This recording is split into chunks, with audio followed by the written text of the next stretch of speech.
जी हां, शुरुआत करते हैं अपना गांव में और बाढ़ में डूबते बाढ़ नियंत्रण विभाग की। जी हां, घर में बाढ़ है और जेब में फंड है। बाढ़ का बवाल, जिंदगी का जुगाड़।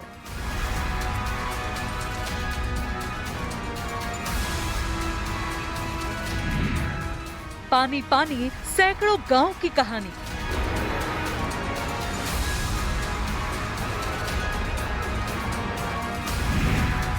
डूब रहा सब कुछ, जिम्मेदार फिर भी सुस्त।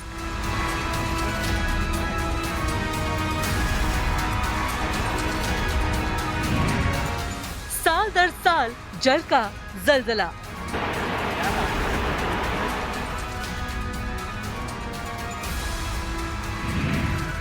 सो रहे साहब, किसे करे गिला।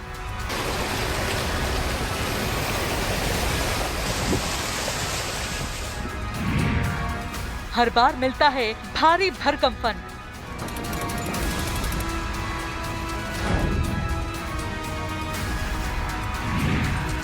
चुल्लू भर पानी में बह जाता है सरकारी सिस्टम।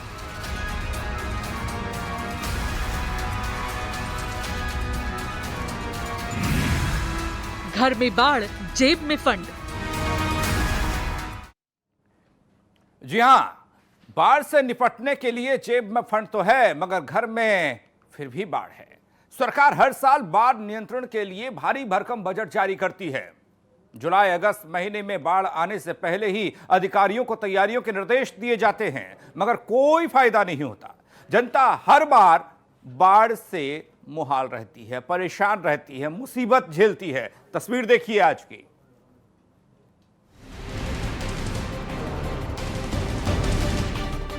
कोरोना काल के बाद अब हिंदुस्तान बाढ़ का कहर झेल रहा है। असम, बिहार और उत्तर प्रदेश बाढ़ के साए में जीने को मजबूर हैं। लाखों लोग बाढ़ के बवाल से परेशान हैं।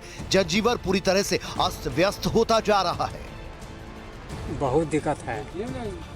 नैया बेड़ा का कोई साधन यहाँ नहीं है। कोई भी नाव की व्यवस्था वगैरह आने जाने के लिए नहीं की। कोई व्यवस्था नहीं आना है, आने जाने की बहुत दिक्कत हो रहा है। गांव में पानी काफी घुस गई है। गाँव में पानी घुस गया। कितनी आबादी वहाँ प्रभावित है? कितनी घर जो है डूब गए हैं या फिर लोग कितने प्रभावित हैं? लगभग 500 घर 500 घर प्रभावित। कौन सा गाँव है ये? मिठासराय माधोपुर। उत्तर प्रदेश में भी बाढ़ तबाही मचा रही है। गांव के गांव तालाब में तब्दील हो रहे हैं। बाढ़ के कहर के आगे सरकारी इंतजाम भी बहते नजर आ रहे हैं। बाढ़ की घेराबंदी के लिए सरकार की तरफ से हर साल भारी भरकम बजट जारी किया जाता है, मगर भारी भरकम बजट सिंचाई और बाढ़ नियंत्रण विभाग की लापरवाही की भेंट चढ़ जाता है। R9 टीवी के पास एक्सक्लूसिव रिपोर्ट है जिसमें बाढ़ नियंत्रण विभाग की सुस्ती के आंकड़े उजागर होते हैं। साल दर साल उत्तर प्रदेश के 23 जिले बाढ़ में डूबते हैं। ऐसे में इन जिलों में राहत पहुंचाने के लिए सरकारी स्तर पर कई योजनाएं चलाई जाती हैं ताकि बाढ़ से निपटा जा सके। इन योजनाओं के तहत बाढ़ रोकने के लिए बांधों को दुरुस्त करने से लेकर बाढ़ प्रभावित लोगों को राशन मुहैया कराने तक का बजट आवंटित किया जाता है, मगर ये बजट सिर्फ कागजों तक ही सीमित रह जाता है। R9 टीवी के एक्सक्लूसिव रिपोर्ट के मुताबिक सूबे में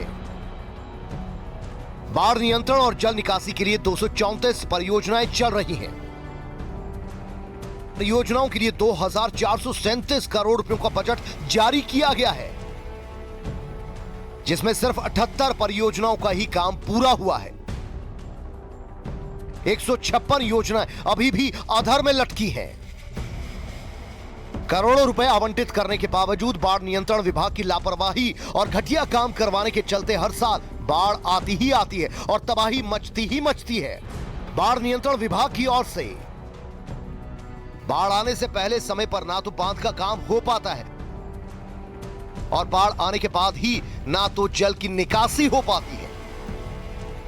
लोगों को राहत सामग्री भी नहीं पहुंच पाती। हर साल लाखों लोग भ्रष्ट अधिकारियों की नीयत का शिकार हो जाते हैं, क्योंकि जहां बाढ़ नियंत्रण योजनाएं पूरी हो जाती हैं, वहां बड़े पैमाने पर अनियमितताएं बरती जाने लगती हैं। बाराबंकी में 5 परियोजनाएं चल रही हैं, जिनकी लागत 238 करोड़ रुपए है। वहीं लखीमपुर में 8 परियोजनाएं चल रही हैं, जिनकी लागत 58 करोड़ रुपए है। यहां बड़े पैमाने पर लापरवाही देखने को मिली है। अगर समय रहते बाढ़ नियंत्रण विभाग के अधिकारी जाग जाएं और सही नियत से बाढ़ नियंत्रण के कार्यों में जुट जाएं, तो शायद बाढ़ की ऐसी तस्वीरें हरगिज ना देखने को मिले। Bureau report, R9 TV, Uttar Pradesh, Uttarakhand.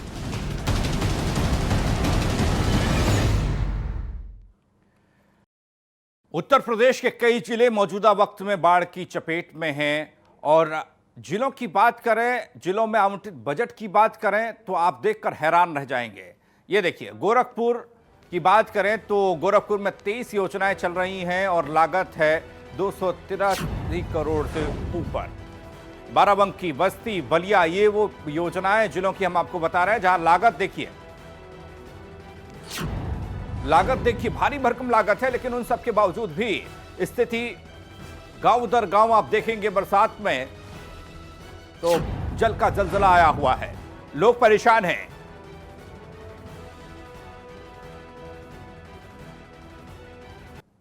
हमारे साथ तो हमारे सहयोगी जुड़ चुके हैं। बाराबंकी से सरफराज हमारे साथ है, नरेंद्र यादव लखनऊ से हमारे साथ हैं। सबसे पहले बाराबंकी की स्थिति सरफराज आपके जरिए हम जानना चाहेंगे, कितनी परियोजनाएं चलने के बावजूद भी स्थिति क्या है, कितने गांव प्रभावित हैं पानी से और लोगों के लिए किस तरह से मदद पहुंचाई जा रही है?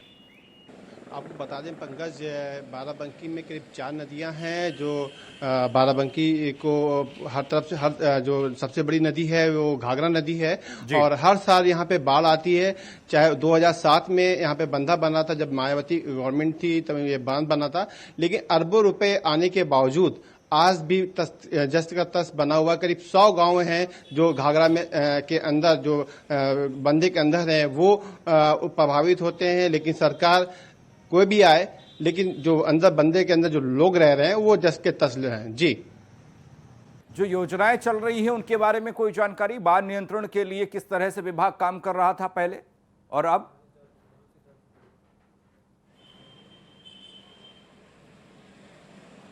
चलिए उनके सरफराज के पास जाएंगे। नरेंद्र यादव हमारे साथ लखनऊ से बने हुए हैं और लखनऊ से ही तमाम योजनाएं बनती हैं। नरेंद्र, आपके पास आ रहे हैं और बहुत अच्छा लगता है जब ये कहा जाता है लखनऊ से कि लखनऊ से तय की हुई योजनाएं, बनाई हुई योजनाएं घर गांव तक पहुंचती है, गांव गांव तक पहुंचती है और शायद इसकी हकीकत बरसात ने दिखा दी।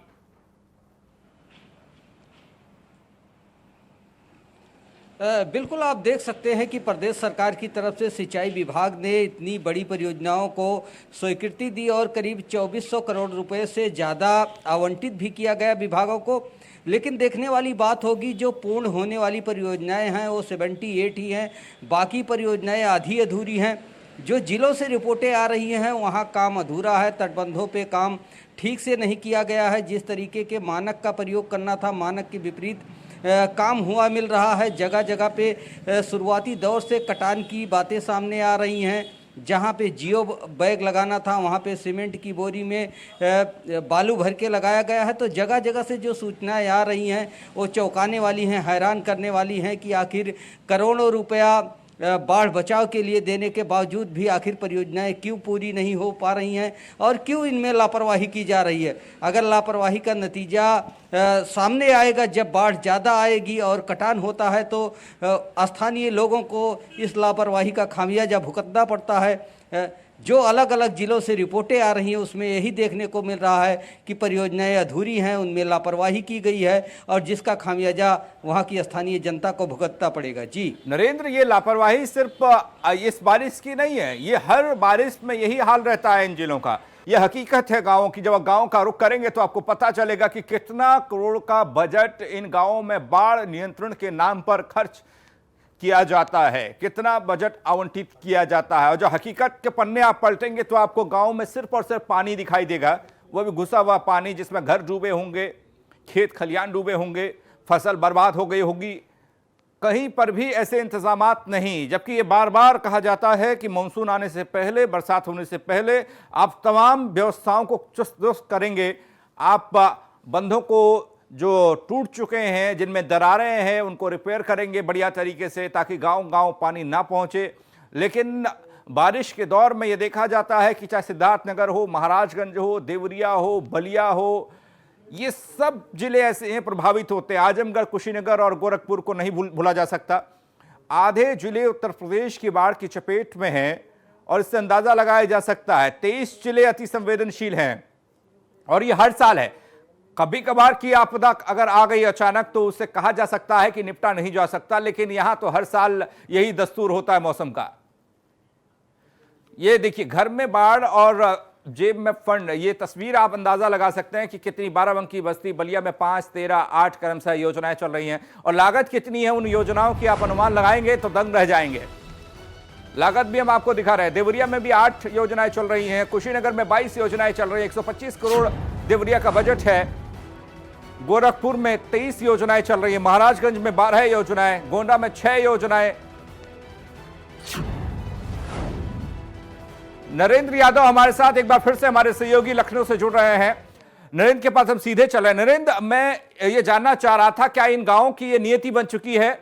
इन गांवों में इसी तरह की स्थिति हर साल होती है? सरकार चाहे किसी की भी हो, जिला अधिकारी जिलों के बदल जाते हैं, बाढ़ नियंत्रण के अधिकारी बदल जाते हैं, सिंचाई सचिव बदल जाते होंगे, लेकिन उन सबके बावजूद भी गांव की नियति ये कि पानी पानी हर साल।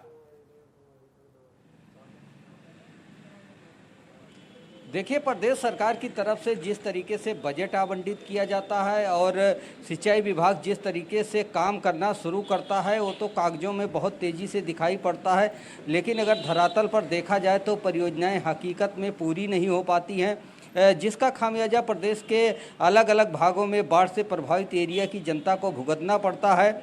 यही कारण है कि लगातार हर वर्ष बाढ़ आती है और लोगों को नुकसान का सामना करना पड़ता है। कई जगह पे तटबंध कट जाते हैं और सैकड़ों गांव और घर पानी में जलमग्न हो जाते हैं, फसलें बर्बाद होती हैं। लेकिन अगर इस साल की बात की जाए तो जो करीब 234 से ज़्यादा की परियोजनाएं थी, विभिन्न जिलों में चल रही थी, उनकी जो प्रगति रिपोर्ट है वो संतोषजनक नहीं कही जा सकती है। केवल 78 ही परियोजनाएं पूरी की गई हैं। बहुत सारी परियोजनाएं, 150 से ज़्यादा जो परियोजनाएं हैं अधूरी हैं।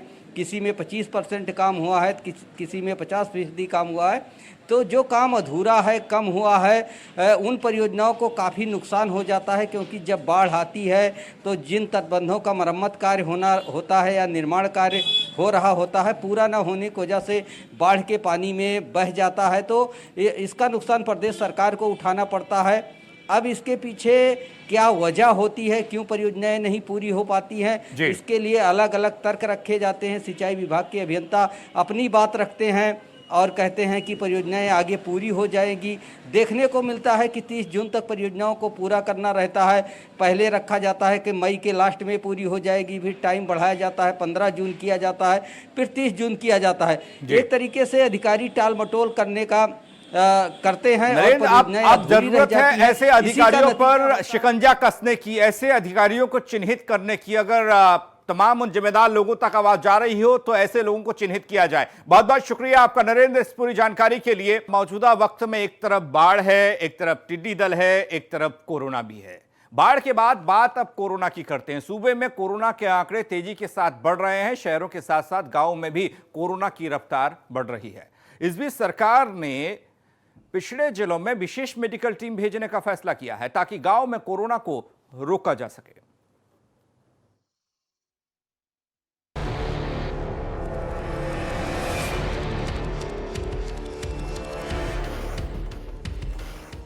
आदमखोर कोरोना का कद धीरे धीरे बढ़ता जा रहा है। देश में कोरोना के आंकड़े 11 लाख को पार कर चुके हैं। उत्तर प्रदेश में भी कोरोना का ग्राफ आसमान छू रहा है। अकेले उत्तर प्रदेश में ही कोरोना वायरस के 50,000 मरीज सामने आ चुके हैं।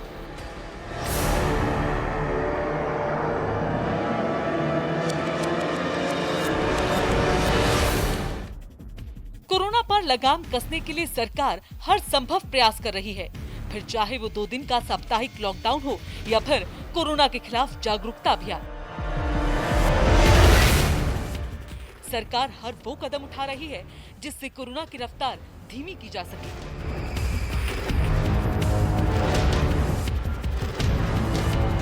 बड़ी आबादी वाले जिलों में कोरोना की रोकथाम के लिए सरकार ने बड़ी संख्या में कोरोना वार्ड तैयार किए हैं। वहीं पिछड़े जिलों में भी सरकार ने कोरोना के लिए सख्त कदम उठाए हैं।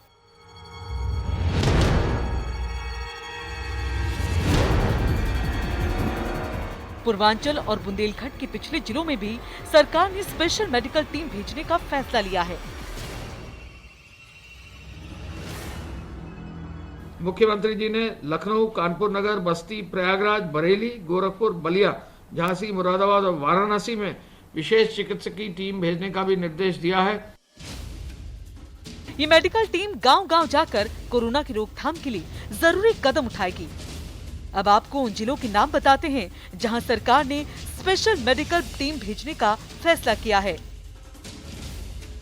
कानपुर, बस्ती, प्रयागराज, बरेली, गोरखपुर, बलिया और झांसी। सरकार ने इन जिलों में मेडिकल टीम भेजने का प्लान तैयार किया है ताकि इन जिलों में कोरोना की रफ्तार रोकी जा सके। Bureau report, R9 TV, Uttar Pradesh, Uttarakhand. गांव-गांव कोरोना पर लगाम कसने के लिए सरकार ने रणनीति तैयार कर ली है। सरकार जानती है कि अगर गांव में कोरोना इस तरह से बढ़ता गया तो हालात संभालने मुश्किल हो सकते हैं। अब आपको गोरखपुर के गांव की स्थिति बताते हैं। यहां किस गांव में कितने कोरोना संक्रमित हैं, तस्वीर देखिए। इन गांवों में ज्यादा कहर है। टेलना पार गांव में कहर है, उनवल गांव में 100 मरीज हैं। गोरखपुर में कोरोना की रफ्तार आपको बता रहे हैं। कैंपियगंज, सहजनवा गांव में 100 मरीज हैं। टेलना पार गांव, सरदार नगर गांव में 54 मरीज हैं।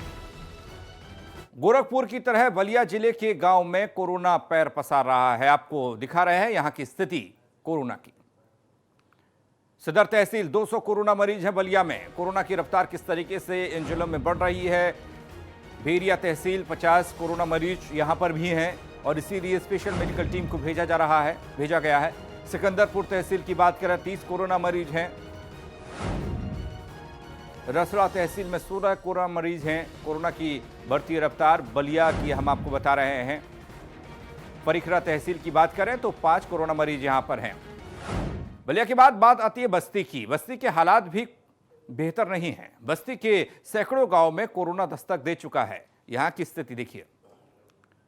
हरैया, जीवतपुर, नाथपुर, जसईपुर, ये तमाम गांव जहां पर कोरोना की दस्तक है। शहरी क्षेत्र में लगभग 35 केस हैं। ग्रामीण क्षेत्र में लगभग 150 से 160 केस हैं। ये गांव जहां हम आपको बता रहे हैं।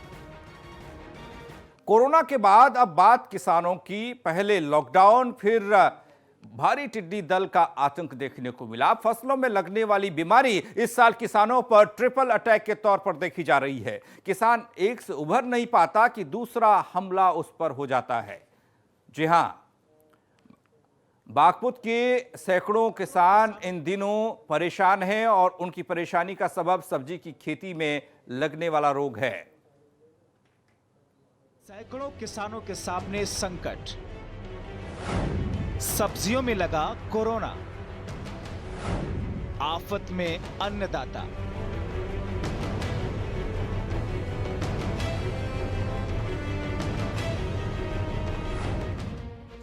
ये बागपत का हिम्मतपुर सुजती गांव है। यहां किसान मूल फसलों के अलावा दलहन और सब्जियों की खेती करते हैं। कम न्यूनतम समर्थन मूल्य के चलते हर साल इन किसानों को सिर्फ लागत ही नसीब हो पाती है, लेकिन इस बार शायद वो भी ना मिल पाए।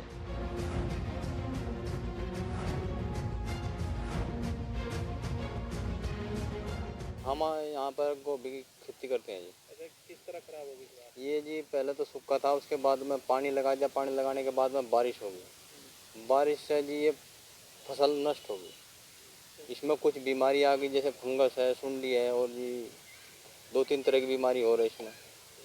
कृषि विभाग वगैरह कुछ? कृषि विभाग जी ग्रामीण में कौन आता है आदमी?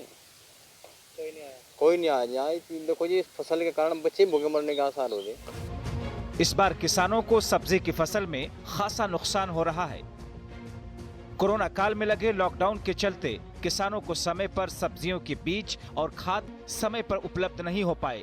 जैसे तैसे किसानों ने सब्जियां बोई, लेकिन अब जब सब्जियां पकने का समय आया तो उसमें फंगस और सुंडी रोग लगने से सब्जियां खेतों में ही सड़ रही हैं। दवाई वाई तब बचेगी नहीं जी, जो बारिश होगी ये और भी खराब हो जाएगी। हाँ, 3 दिन से सूखी पड़ी, बारिश होगी, पानी दे दिया, जो बारिश होगी ये भी जाती रहेगी। कृषि विभाग को भी सूचना दिया? नहीं जी, कौन आ रहा है? यहाँ कृषि विभाग वाला कोई नहीं, सुनाई के लिए कोई नहीं आता गाँव में। छोटे किसानों के सामने संकट के बादल खड़े हैं क्योंकि उन्होंने मोटे दामों में जमीन उगाही पर ली थी, अपनी जमा पूंजी खर्च कर सब्जी की फसल तैयार की थी, मगर फंगस और सुंडी रोग ने किसानों का दिवालिया निकाल दिया।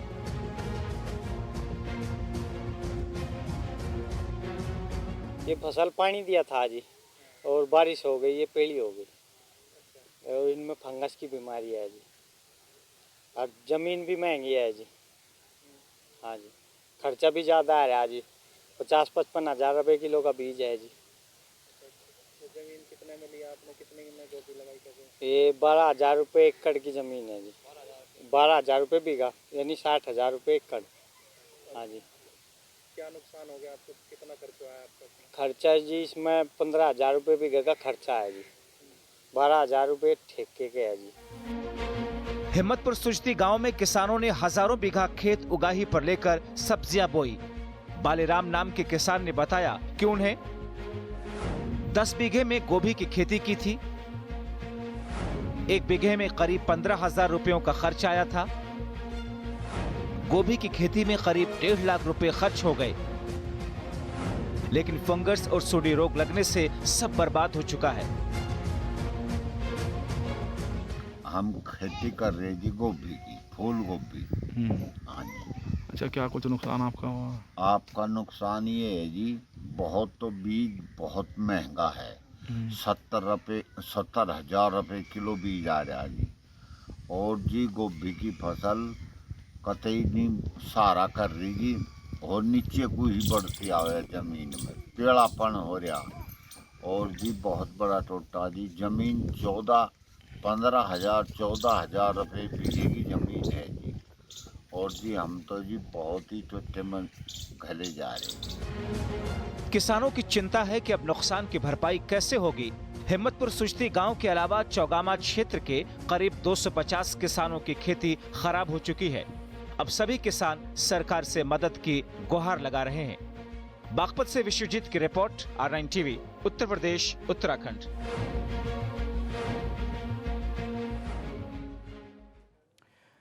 चले गांव देहात, खेत खलियान, अपना गांव की खबरों में आज इतना ही। बाकी खबरों के लिए आप बने रहिए R9 टीवी के साथ, सिर्फ खबर के लिए।